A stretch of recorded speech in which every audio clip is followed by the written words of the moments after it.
नमस्कार, India news में आप सभी का स्वागत है। मेरा नाम है अमित सिंह। आज माया नगरी मुंबई से एक बहुत बड़ी खबर आई। बॉलीवुड की ए लिस्टेड सबसे बड़ी अदाकारा को एनसीबी ने समन के लिए एनसीबी दफ्तर बुलाया। जिस वक्त करिश्मा प्रकाश के साथ दीपिका पादुकोण की चैट सामने आई थी, यह लगभग तय हो गया था कि एनसीबी दीपिका को पूछताछ के लिए समन करेगी, और हुआ भी ऐसा ही। पहले शुक्रवार का दिन तय किया गया था, उसके बाद दीपिका ने एक दिन की और मोहलत मांगी, इसलिए उनसे पूछताछ का दिन शनिवार को मुकर्रर किया गया। सवालों की एक बहुत लंबी बड़ी फहरिस्त थी जिसका सामना दीपिका से हुआ। दीपिका के सामने आज श्रद्धा और सारा से भी एनसीबी ने पूछताछ की थी। ये हम सब जानते हैं कि जिस तरह से बॉलीवुड में ड्रग नेक्सस का खुलासा लगातार परत दर परत हो रहा था, तो ये बात हमें और आपको पता थी कि आज नहीं तो कल बॉलीवुड पे भी इसका शिकंजा कसेगा, और हुआ भी वैसा ही। दीपिका ने एनसीबी को साफ साफ कबूल कर दिया कि हाँ, वो जो ड्रग्स चैट थी वो उनकी थी, और उस ड्रग्स चैट में वो ड्रग्स की बात कर रही थी। लेकिन उन्होंने साफ कहा कि हाँ, ये चैट मेरी है, लेकिन मैं ड्रग्स नहीं लेती। डूबी और हशीश के नाम पे उन्होंने कहा कि एक खास तरह के सिगरेट के लिए हमने बातचीत की थी उस ग्रुप में, वो ड्रग्स नहीं होती है।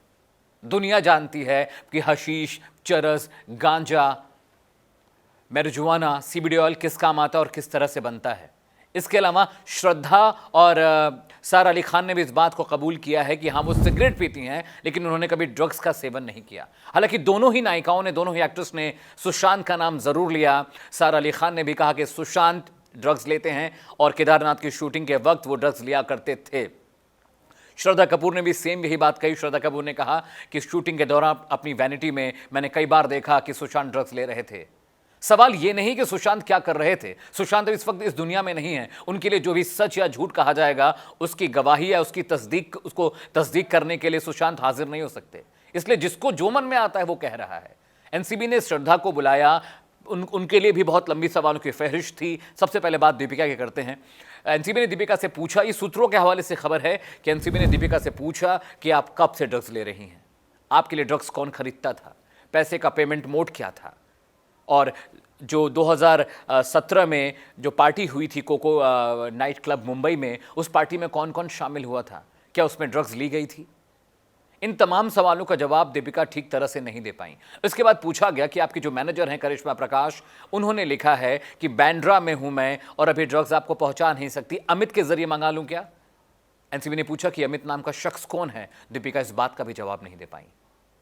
और आज की जो पूछताछ हुई है उससे एक बात साफ है कि दीपिका, सारा और श्रद्धा को एनसीबी दोबारा समन करेगी। हालांकि सूत्रों के हवाले से यह खबर भी आ रही थी कि दीपिका जिस वक्त गोवा में थी, जब उन्हें समन इशू नहीं हुआ था, तो उन्होंने कहा था कि मैं इस बात को कबूल कर लूंगी कि हाँ, मैंने ड्रग्स लिया। तो फिर 2 ही दिन में ऐसा क्या हो गया कि आप गोवा से मुंबई पहुंचती हैं और एनसीबी की पूछताछ में आप कहती नहीं, मैंने ड्रग्स नहीं लिया। दीपिका कोई बच्ची तो नहीं कि उन्हें ड्रग, हशीश और सिगरेट में फर्क नहीं पता है। और सबसे बड़ी बात है कि जिस ड्रग्स चैट को एनसीबी ने पकड़ा है, ट्रेस किया है, उस ड्रग्स ग्रुप की एडमिन खुद दीपिका है। तो इन्होंने ये खुद वो ग्रुप बनाया, उसमें जया शाह, करिश्मा प्रकाश जैसी लोगों को शामिल किया। जया शाह वही महिला है जो क्वान के लिए काम करती है। क्वान क्या है मैं आपको फिर से बता देता हूं। क्वान एक टैलेंट मैनेजमेंट कंपनी है जो बॉलीवुड के अलावा टॉलीवुड और भी कई मुल्कों में काम करती है। ये टैलेंट मैनेजमेंट को देखती है, यानी जो एक्टर हैं या एक्ट्रेस है उनको काम दिलाती है, उनका पीआर मैनेज करती है।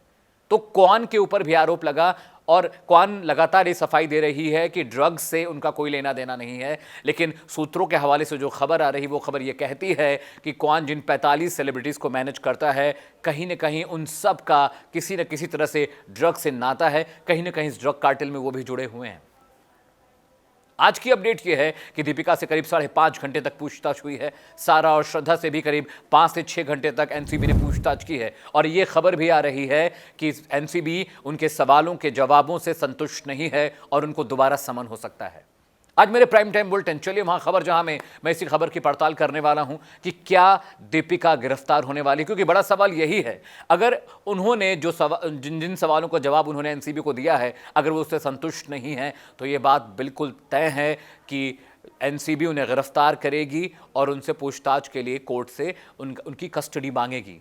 यही सेम चीज़ लागू होती है सारा और श्रद्धा के साथ भी। अगर मेरे शो चलिए वहाँ खबर जहाँ को लेकर आपके पास कोई मशवरा, कोई राय, कोई आइडिया, किसी भी तरह का सुझाव है तो आप मुझे मेरे इंस्टाग्राम हैंडल, मेरे ट्विटर या फिर मेरे फेसबुक हैंडल पे मुझे बता सकते हैं, मैसेज कर सकते हैं, इनबॉक्स कर सकते हैं। मेरा ट्विटर हैंडल है जॉर्नो अमित सिंह, इसी नाम से मैं इंस्टाग्राम और इंस्टाग्राम पे भी पाया जाता हूँ और ट्विटर पे भी पाया जाता हूँ। इसके अलावा मेरा एक यूट्यूब चैनल है जिसका नाम है न्यूज़ व्यूज़ एंड एनालिसिस। मैं हर रोज़ उस पर एक वीडियो अपलोड करता हूँ, उसे सब्सक्राइब करिए, बेल आइकॉन दबाना मत भूलिएगा, क्योंकि अगली बार जब भी मैं कोई नया वीडियो अपलोड करूँगा तो उसकी नोटिफिकेशन आपको मिलेगी। मेरे साथ आज फिलहाल इतना ही। कल फिर से हाजिर होंगे एक नई खबर, एक नई पड़ताल, एक नई बहस के साथ। तब तक आप देखते रहिए इंडिया न्यूज़। नमस्कार।